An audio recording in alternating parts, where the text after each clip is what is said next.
Ask you about overtime. Does the president and vice president support no taxes on overtime for workers? So just a couple of things on that. Look, the president and this vice president has been pretty consistent on making sure that we continue to lower costs for Americans, but also at the same time make sure that we're increasing wages, and that's what we have seen. Again, the question that you're asking me is supporting overtime pay. This is something, a proposal from in the 2024 election, so I'm going to be really, really mindful. But we also can't forget what the last administration did. They eliminated overtime protections for millions of workers. The Biden-Harris administration restored overtime protections to 1 million workers, and next year we will extend protections to another 3 million workers.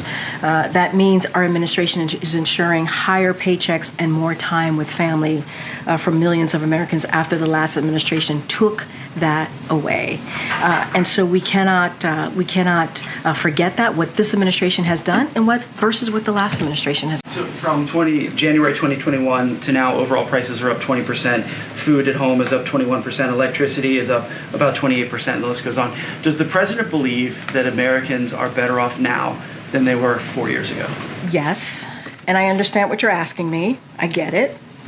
There's still a lot more work to be done, and we've always said that. That's why the president is always, and the vice president are always continuing to try to figure out how do we lower those costs.